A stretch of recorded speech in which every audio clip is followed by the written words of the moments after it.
Every new life has its rituals.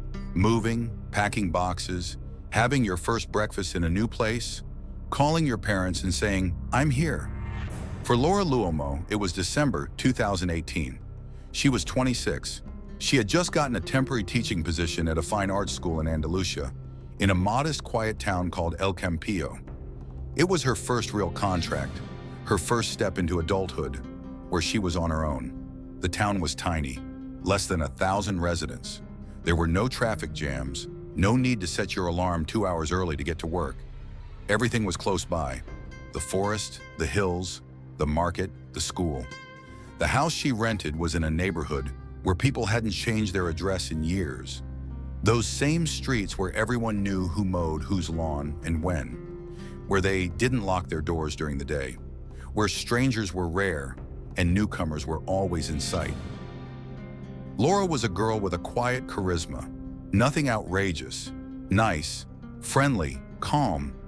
She was an illustrator, loved teaching, and inspiring children to be creative. On social media, she had photos with pencils, student projects, and favorite books. She was ordinary, real, not the kind of person they make movies about. But her story was supposed to be exactly like that: inspiring, modest, successful. She didn't come for adventures, but for stability. To start, just start. On the first day, she set up the house, went to the store, bought groceries, and posted a couple of photos in her stories. Everything went as it happened to many of us. A new chapter, where no one bothers her yet, where you can breathe a sigh of relief. She told her parents that everything was fine. She told her colleagues that she was glad to meet them. The next day, she prepared for lessons, made a plan. She wrote sketches in a notebook. Probably thoughts were spinning in her head. How to remember the students' names, how to captivate the class. But in this cozy, peaceful landscape, there was one shadow, one person, one house, opposite her windows. A house she knew nothing about, and the one who lived in it didn't say anything either. He just looked. No one knew then that her life here would last only 5 days.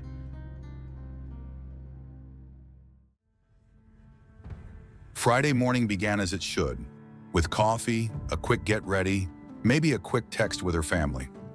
Laura opened her laptop, checked her curriculum, made sure everything was ready for the next week. She wanted to prove herself, earn trust, start with a clean slate. In the afternoon, she changed into her gym clothes as she had done before in another city. Running, clearing her head, relieving the stress of moving, a simple habit familiar to many. She left the house in good weather, without a hint of danger. Phone in hand, headphones, maybe her favorite playlist. She ran along the edge of the village, along the road that led to a small country path.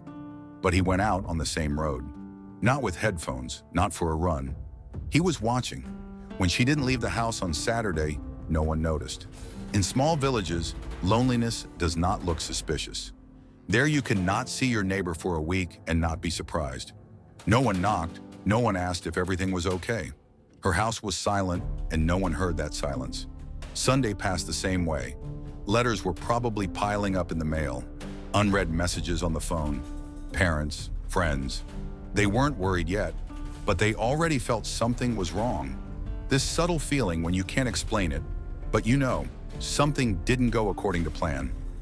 Only on Monday did the anxiety become reality. Laura didn't show up for classes. She didn't answer calls from school. One of the employees reported her absence, and a couple of hours later, when both colleagues and family couldn't get through to her, it became clear we needed to act. An official missing person report was filed. The active search phase began. At first glance, there were no traces. The door was closed, the lock was not broken, the windows were intact. Everything inside looked neat: a kettle, a stack of notebooks, a warm jacket left on the back of a chair. It seemed that the person had simply left and never returned, as if he had disappeared. But experienced investigators knew, the quieter the disappearance, the more serious the consequences. This was not a quarrel, not an emotional escape, not an accident. Laura had no enemies, no debts, Not the slightest reason to leave voluntarily. She had a stable job, plans for the week, for the month, for life. She did not disappear. She was made to disappear. Search teams combed the surrounding area, including forests, ravines, and fields. They raised a helicopter into the air, used drones, brought in dog handlers. The circle was narrowing. People were looking for not just a missing girl, they were looking for the truth. And every hour, every minute without an answer turned into a chill in the heart.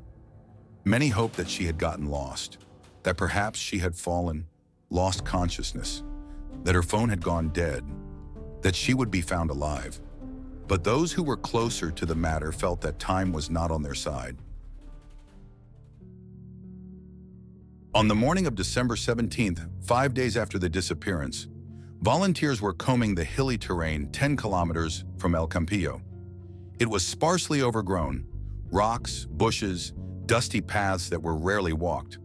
The area was unremarkable, even boring, but it was there, in a place where a human foot rarely stepped, that one of the search party members noticed something unnatural. Broken branches, trampled grass, footprints.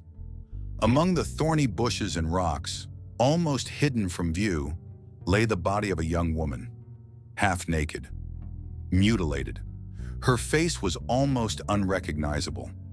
At first, they didn't even dare to confirm whether it was Laura. But her clothes, her measurements, her proximity to the area where she disappeared, everything matched. It was her. The place where she was found spoke for itself. It was not chosen by chance. Tourists did not go there. Cars did not drive there. The person who left her there knew the area, knew their way around it, knew how to hide the body so that it would not be found for a long time. Laura's body was lying in a bent position, partially covered by branches. She was naked. Everything around her indicated that she had not simply been killed. She had been humiliated, suppressed, broken before the life in her faded. But the most difficult discovery was the conclusion of the forensic experts. Laura did not die on the same day she disappeared. She was alive for 2, perhaps 3 more days. All this time, in isolation, in agony. Seriously injured, she probably could not move. Perhaps she was held down by force. Perhaps she heard the hours pass, hoping, praying, losing strength. Death did not come immediately. She was killed gradually, blow after blow. According to the official version, death occurred from head injuries, more than 40 blows with a heavy stone.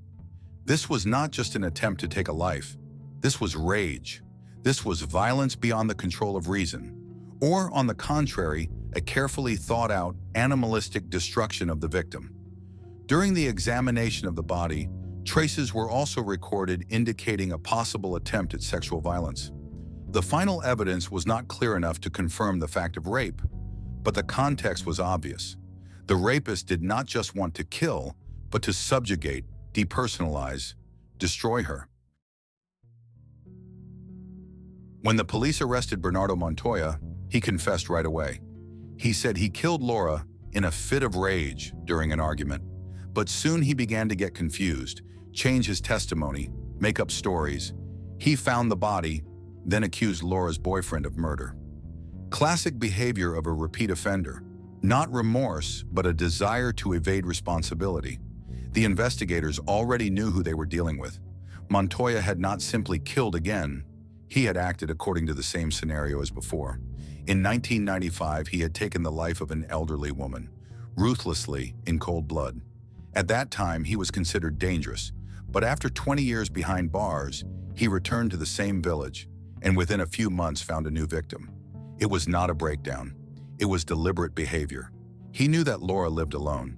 He saw her running, watched her schedule. He waited for the moment when she would be vulnerable. And when she went out for a run, he attacked.